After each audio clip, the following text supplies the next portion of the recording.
नमस्कार, सुप्रभात। स्वागत है आपका। आपके साथ मैं हूं अमृता। एक नजर हेडलाइंस पर।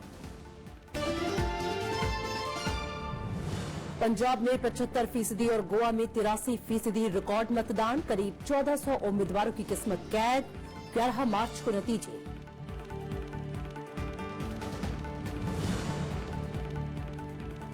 यूपी में कांग्रेस के 11 और उम्मीदवारों की सूची जारी। कानपुर में राहुल अखिलेश की साझा रैली आज। प्रधानमंत्री नरेंद्र मोदी अलीगढ़ में करेंगे जनसभा।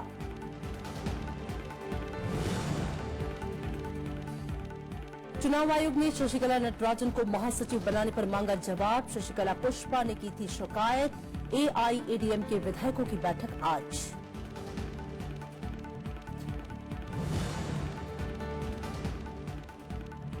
दूसरे घर के लिए ब्याज पर 2 लाख से ज्यादा नहीं मिलेगी टैक्स छूट। राजस्व सचिव हसमुख आधिया का प्रस्ताव वापस लेने से इनकार। कहा, रियायत का हो रहा है दुरुपयोग।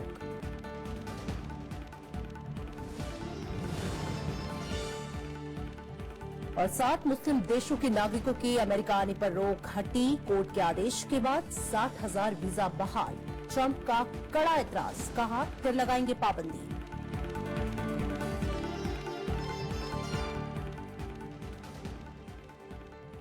और चलिए बुलेटिन की शुरुआत करते हैं 5 राज्यों की चुनावी खबरों के साथ।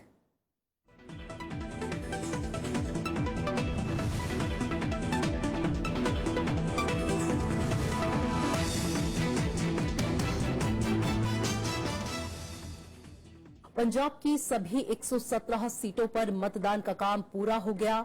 शुरुआत में मतदान धीमा रहा, लेकिन बाद में इसने जोर पकड़ा। राज्य में करीब 75% मतदान हुआ है। यहां इस बार त्रिकोणीय मुकाबला है और 10 साल के शासन कर रहे शिरोमणि अकाली दल बीजेपी गठबंधन को कांग्रेस और आम आदमी पार्टी से कड़ी चुनौती मिली है। पंजाब में खुशनुमा मौसम के बीच शनिवार को सभी 117 विधानसभा सीटों के लिए मतदान हुआ। वोटिंग सुबह 8 बजे शुरू हुई, लेकिन कई मतदान केंद्रों पर मतदाता पहले ही पहुंच गए थे। The tentative figure reported from various channels like SMS, on phone calls is 70%, 70%. This is a tentative figure. मतदान केंद्रों पर हर वर्ग के मतदाता उत्साह से लबरेज थे। पहली बार मतदान करने वाले वोटरों ने प्राथमिकताएं भी गिनाई। अपॉर्चुनिटीज होन यंगस्टर्स लिए जॉब अपॉर्चुनिटीज बहुत घट है। बस बाकी जो करप्शन वगैरह है और जो इतने ड्रग्स वगैरह है वो सारे खत्म हो जाए, मे भी हो जाए। वोट देने में महिलाएं किसी से पीछे नहीं रही।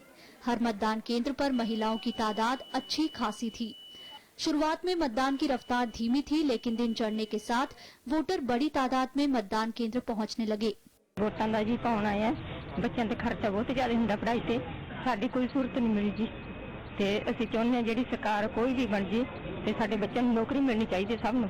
ਸਰਕਾਰ ਜਿਹੜੀ ਮਰਜ਼ੀ ਆਏ ਪਰ ਜੋ ਵਾਲੀ ਸੋਚੇ ਆਪਣਾ ਹਨਾ, ਸਾਰਿਆਂ ਨੂੰ ਨਾਲ ਲੈ ਕੇ ਚੱਲੇ। ਇਦਾਂ ਮਤਲਬ ਪਹਿਲੇ ਚਲੋ ਵਧੀਆ ਸੀ, ਜਿੱਦਾਂ ਵੀ ਹੁਣ ਜਿਹੜੀ ਵੀ ਆਏਗੀ ਆਪਣੇ ਲਈ ਸੋਚੇ ਯੁਵਾ ਜਿੰਨੇ ਵੀ ਬੰਦੇ ਬੇਰੋਜ਼ਗਾਰੀ ਜਿੰਨੇ ਵੀ ਹੈਗੀ ਤਾਂ ਵਧੀਆ ਰਹੇਗਾ।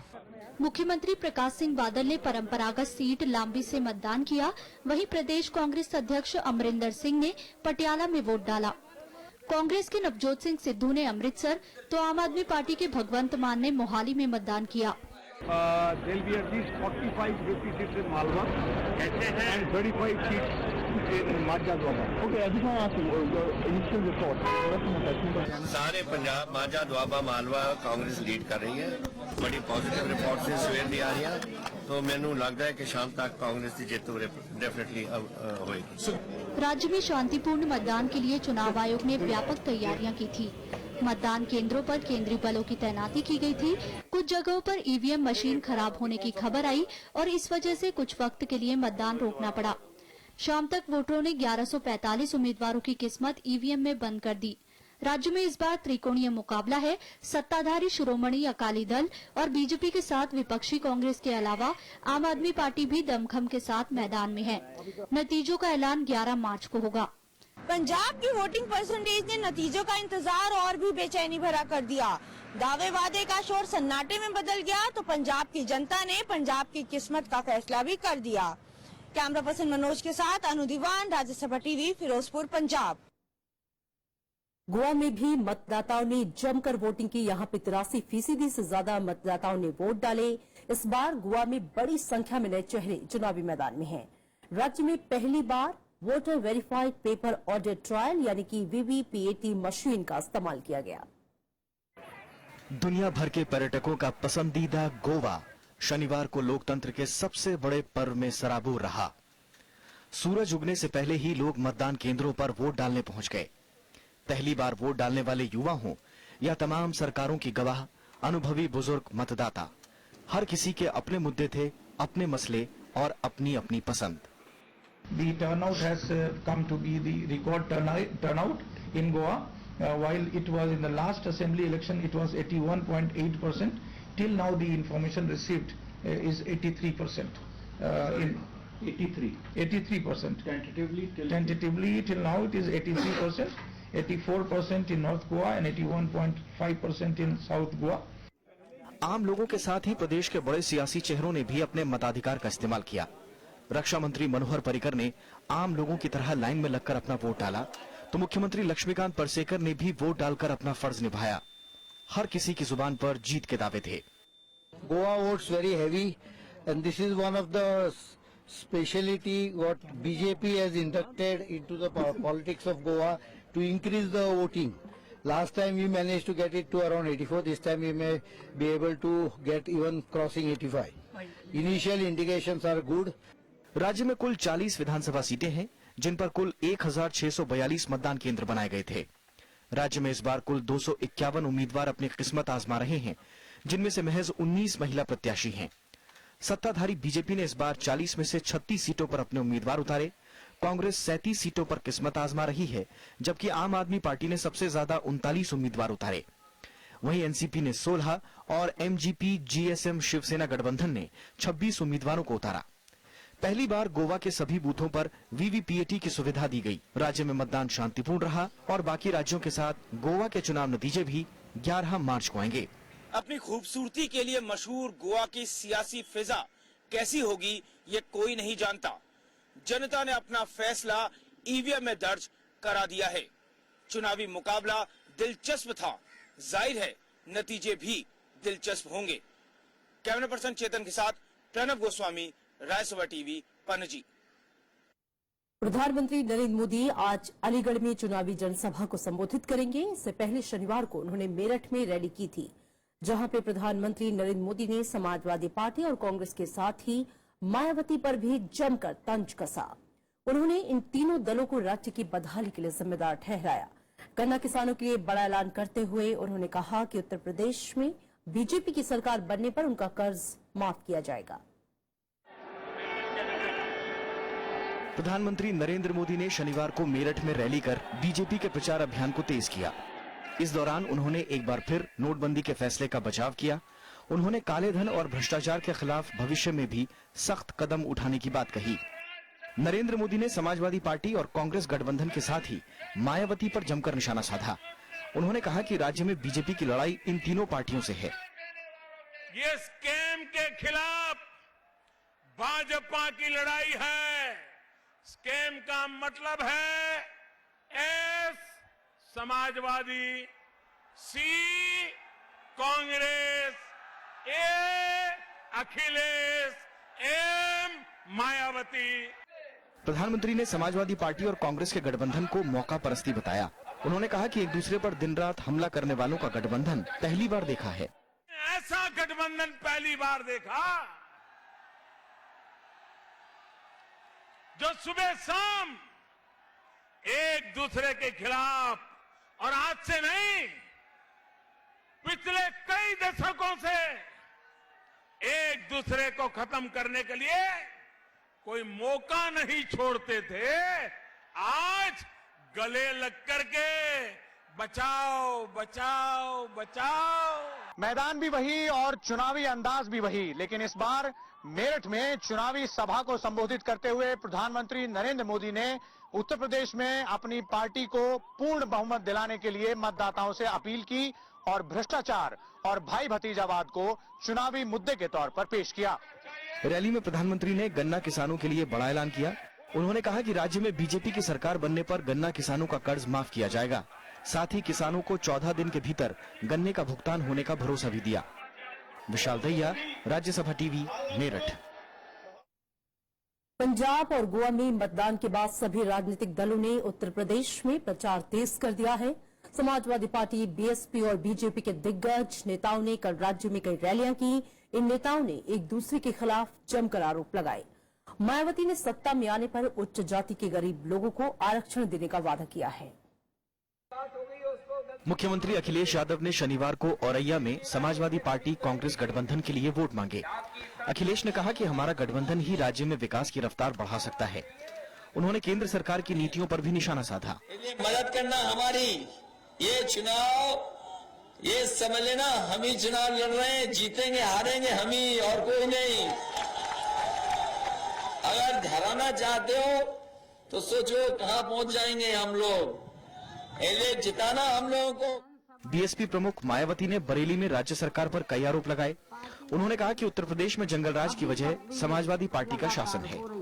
मायावती ने नोटबंदी समेत दूसरे मुद्दों पर केंद्र सरकार को जमकर घेरा। जनता के सामने हकीकत यही है कि प्रदेश की वर्तमान सपा सरकार में यहाँ शुरू से ही अराजक, आपराधिक, सांप्रदायिक, भ्रष्ट व जंगल राज आदि ही व्याप्त रहा है। बीजेपी अध्यक्ष अमित शाह ने मथुरा में चुनावी जनसभा की। अमित शाह ने बीएसपी को आड़े हाथों लिया।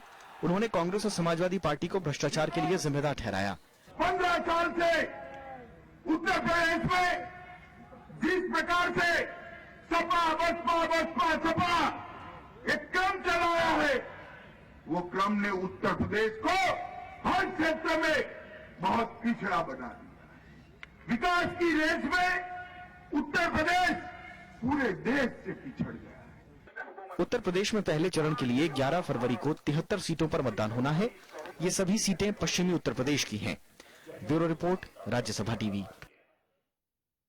उत्तर प्रदेश में समाजवादी पार्टी और कांग्रेस के गठबंधन के बाद राहुल गांधी और अखिलेश एक साथ रैली कर रहे हैं। कांग्रेस उपाध्यक्ष राहुल गांधी आज उत्तर प्रदेश में 2 सभाएं करेंगे और पार्टी के उम्मीदवारों के पक्ष में प्रचार करेंगे। इसके बाद राहुल गांधी कानपुर में अखिलेश यादव के साथ मंच साझा करेंगे। गठबंधन के बाद राहुल गांधी अखिलेश यादव की ये पहली साझा जनसभा होगी। इससे पहले दोनों ने लखनऊ और आगरा में साझा रोड शो किया था। बीजेपी ने उत्तराखंड के लिए अपने चुनावी वादों का ऐलान कर दिया है। बीजेपी के जारी किए गए दृष्टि पत्र में छात्रों के लिए मुफ्त लैपटॉप, मेरिट में आने वाले छात्रों के लिए स्मार्टफोन देने का वादा किया गया है। इसके अलावा बेहतर स्वास्थ्य सेवाएं, पलायन रोकने, रोजगार और सुशासन जैसे मुद्दों को तरजीह दी गई है। वित्त मंत्री अरुण जेटली ने देहरादून में शनिवार को बीजेपी के चुनावी घोषणा पत्र को दृष्टि पत्र 2017 के नाम से जारी किया। इसमें पलायन रोकने, रोजगार, सुशासन और विकास का वादा किया गया है। इस मौके पर वित्त मंत्री ने केंद्र की ओर से राज्य के साथ भेदभाव के कांग्रेस के आरोप को खारिज किया और उत्तराखंड में बीजेपी की सरकार बनने की उम्मीद जताई। दृष्टि पत्र हम जारी कर रहे हैं पूरे इस विश्वास के साथ की सरकार बनने वाली है।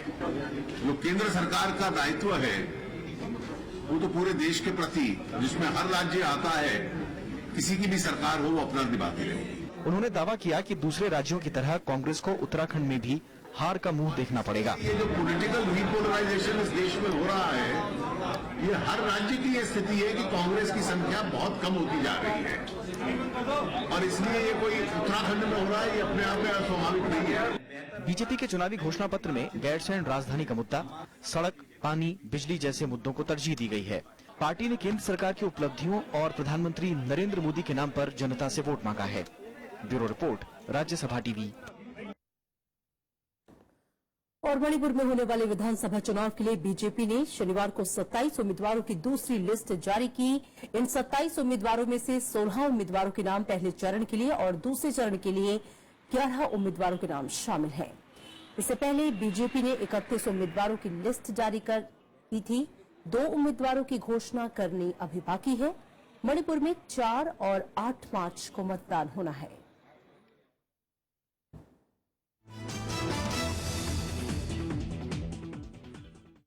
और यहाँ लेंगे एक छोटा सा ब्रेक। आप देखते रहिए राज्यसभा टीवी।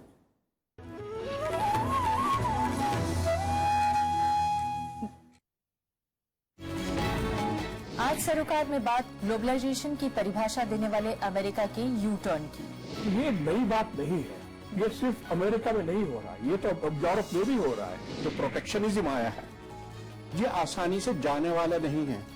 बेसिक इकोनॉमिक और सोशल फोर्सेज हैं जो उनको कह रही है प्रोटेक्शनिस्ट पॉलिसीज अपनाओ।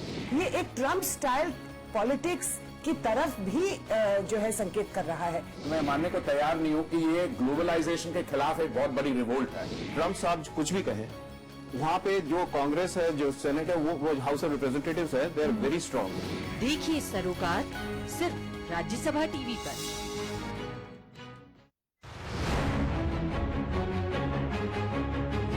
पांच राज्यों में चुनाव का धुआंधार प्रचार।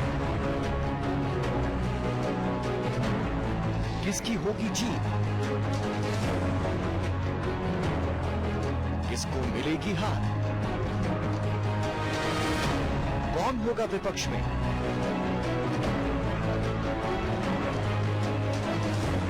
किसकी बनेगी सरकार।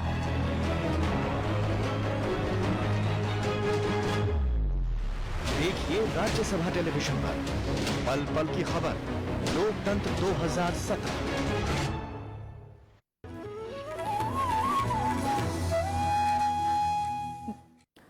ब्रेक के बाद स्वागत है आपका। कुछ और खबरों पर नजर।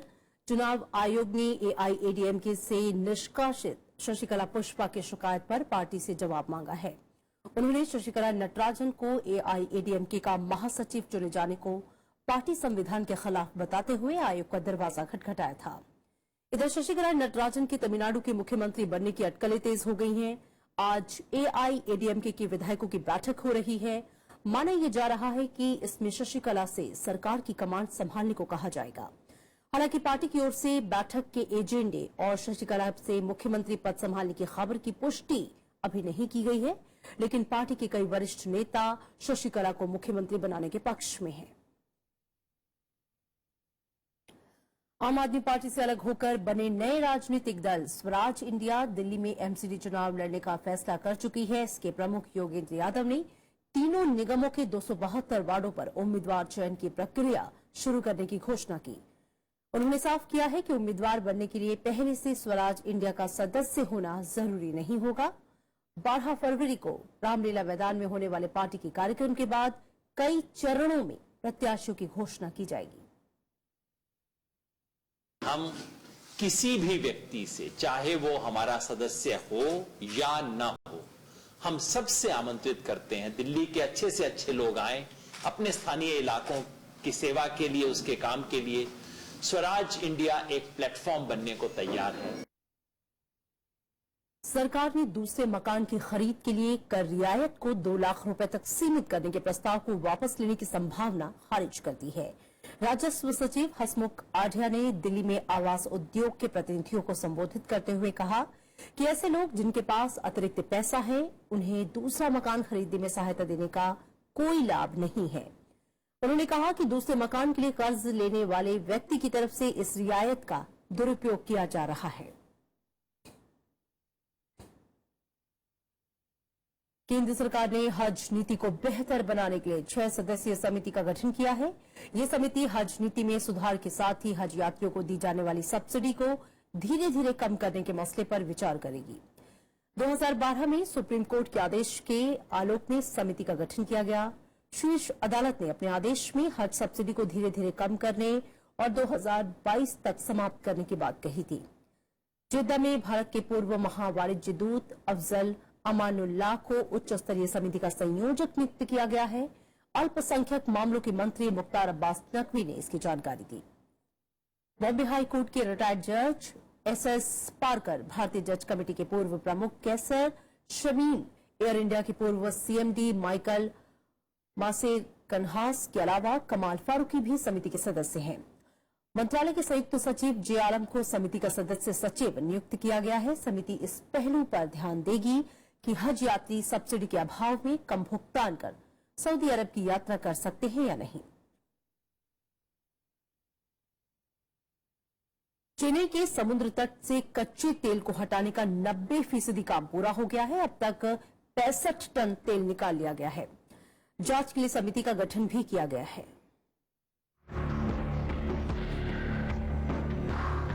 चेन्नई के समुद्री तट पर फैले कच्चे तेल को हटाने का काम शनिवार को भी जारी रहा। केंद्रीय मंत्री पी राधाकृष्णन ने एन्नोर तट पहुंचकर जारी काम का निरीक्षण किया।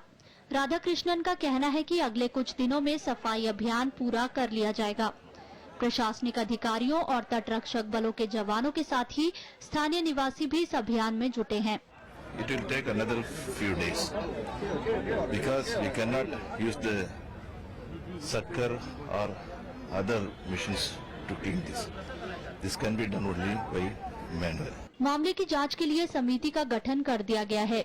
राजमार्ग और जहाजरानी मंत्री नितिन गडकरी ने कहा कि जांच पूरी होने के बाद दोषियों के खिलाफ सख्त कार्रवाई की जाएगी। वहाँ जो कार्रवाई हुई है उसमें एनवायरनमेंट के एक्सपर्ट्स, साइंटिस्ट, इसके साथ साथ राज्य की सरकार के सभी विभाग, भारत सरकार के सभी विभाग, हम सब लोग मिलकर कार्रवाई कर रही है और अब स्थिति कंट्रोल में है। डीएमके नेता स्टालिन और कनिमोझी ने भी घटनास्थल का दौरा किया। डीएमके ने सफाई अभियान में लगे लोगों की सेहत को लेकर चिंता जताई। कनिमोझी का कहना है कि ऐसे लोगों को पर्याप्त रूप से ट्रेनिंग और सुरक्षा की जरूरत है। They scooping it up the oil with the buckets. It's definitely not safe, and there are so many young people who are volunteering to help, and actually their health is also important, and it's of great concern that they're not even provided with the proper gear, and you need more trained people to do this, people who've got experience and people who know how to do it. 28 जनवरी को 2 मालवाहक पोत टकराने से यहाँ तेल का रिसाव हुआ था। इस घटना से 500 प्रजातियों की मछलियों के साथ ही समुद्र की जैव विविधता पर असर पड़ा है। पर्यावरणविदों का कहना है कि जल्द ही तेल नहीं हटाया गया तो समुद्री जीवों को ऑक्सीजन की आपूर्ति रुक जाएगी। इससे मछुआरों की आजीविका पर भी असर पड़ा है। मछुआरे मुआवजे की भी मांग कर रहे हैं। Bureau report, Rajya Sabha TV. Kashmir में सुरक्षा बलों को बड़ी कामयाबी मिली है। बारामूला जिले के अमरगढ़ इलाके में कल सुरक्षा कर्मियों ने हिजबुल मुजाहिदीन के 2 आतंकियों को मार गिराया। आतंकियों से मुठभेड़ में एसपी शफाकत हुसैन और सब इंस्पेक्टर मोहम्मद मुर्तजा घायल हो गए।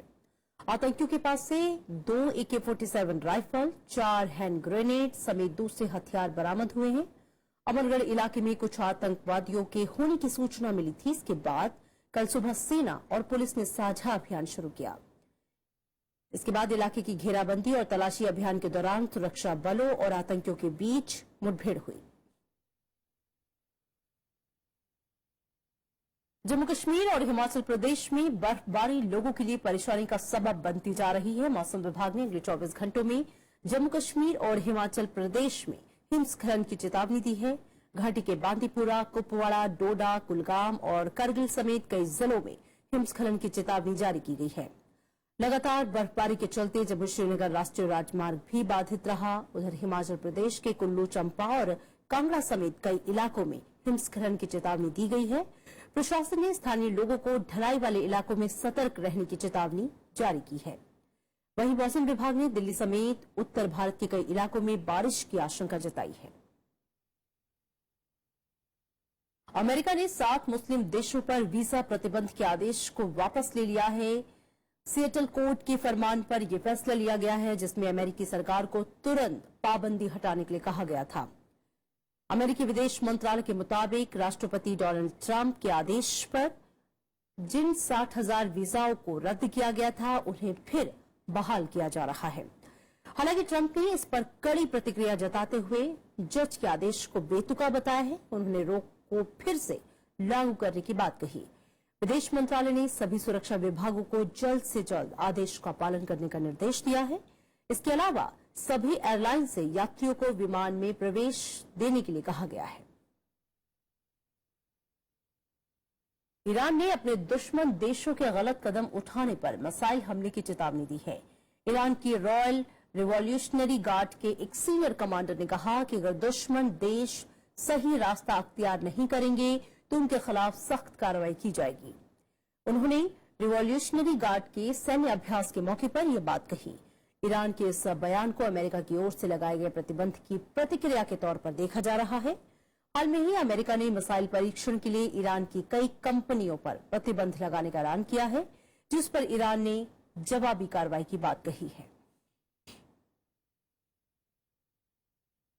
और आईसीसी में संशोधित संविधान और आमदनी के बंटवारे के नए मॉडल को हरी झंडी मिल गई। शनिवार को दुबई में संपन्न हुई 3 दिवसीय बैठक में आईसीसी अंतर्राष्ट्रीय क्रिकेट संस्था में शामिल ज्यादातर सदस्यों ने इसके लिए सैद्धांतिक सहमति दी।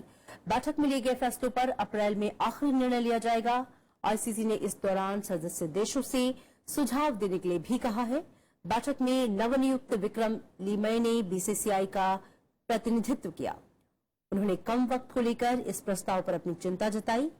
उन्होंने दोनों प्रस्तावों को अप्रैल में होने वाली आईसीसी की अगली बैठक में उठाने की बात कही। आईसीसी की आमदनी में सबसे बड़ा हिस्सा भारत, फिर इंग्लैंड और ऑस्ट्रेलिया को मिलता है, लेकिन खुद इंग्लैंड और ऑस्ट्रेलिया भी बदलाव के समर्थन में रहे। आराधना और आंखें जैसी फिल्मों में अभिनय करने वाले फिल्म अभिनेता और निर्माता सुजीत कुमार की आज पुण्यतिथि है। 7 फरवरी 1934 को वाराणसी में जन्मे सुजीत ने हिंदी फिल्मों के अलावा भोजपुरी फिल्मों में भी काम किया। भोजपुरी फिल्म विदेसिया में सफर की शुरुआत करने के बाद उन्होंने कोहरा, आंखें, आराधना, इत्तफाक, मन की आंखें, आन मिलो सजना, हाथी मेरे साथी, अमर प्रेम, शरारत जैसी फिल्मों में काम किया। अभिनय के बाद सुजीत कुमार ने फिल्म निर्माण की ओर रुख किया। उन्होंने पान खाई सैया हमार, एतवार, चैंपियन और खेल जैसी फिल्में बनाई। आज ही के दिन 2010 में उन्होंने दुनिया को अलविदा कह दिया।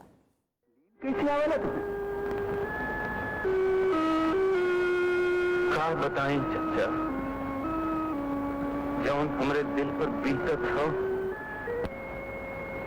ओके हम ही जानत है। उसने कहा था ये सब बकवास करने के लिए। बकवास नहीं बेटा, तुम्हारे लिए रनवे बना रहा था। मतलब ये कि उसके दिल में तुम्हारी परफेक्ट लैंडिंग। ओ शराब यार, जरा सिगरेट केस देना। दोबारा यहाँ आने के लिए तुम्हें कोई बहाना तो चाहिए ना। अभी सिगरेट केस को ढूंढते हुए यहाँ पे आ जाना। ओहो गीता, आज शादी किए 1 साल हो गया। तुम्हारी सुबह शाम की आरती ने तो मुझे पागल कर दिया है। 1000 बार कह चुका हूँ कि तुम्हारे और मेरे रास्ते बिल्कुल अलग अलग हैं। माकूनिया और रमेश, व्हाट इज सरप्राइज। हाँ, फिल्म मिला, डिकोड किया, चौमन से बात भी किया। सेठी रियाज बात करेगा। व्हाट? तो होल्ड लाइन में कुछ डिस्टर्बेंस है। हम दूसरा लाइन से बात करता है। ओ मोमेंटो नींद कैसी आवे। और अब चलते चलते एक नजर हेडलाइंस पर। पंजाब में 75% और गोवा में 83% रिकॉर्ड मतदान। करीब 1400 उम्मीदवारों की किस्मत कैद। 11 मार्च को नतीजे। यूपी में कांग्रेस के 11 और उम्मीदवारों की सूची जारी। कानपुर में राहुल अखिलेश की साझा रैली आज। प्रधानमंत्री नरेंद्र मोदी अलीगढ़ में करेंगे जनसभा।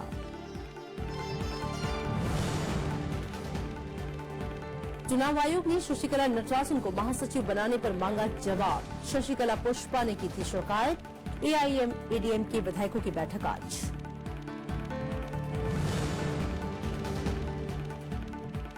दूसरे घर के लिए ब्याज पर 2 लाख से ज्यादा नहीं मिलेगी टैक्स छूट। राजस्व सचिव हसमुख आध्या का प्रस्ताव वापस लेने से इनकार। कहा रियायत का हो रहा है दुरुपयोग।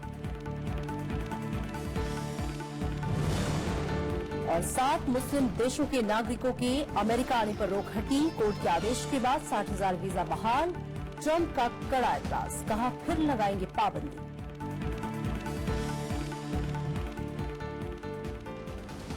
और फिलहाल खबरों में इतना ही। आगे देखिए डिस्कॉर्स।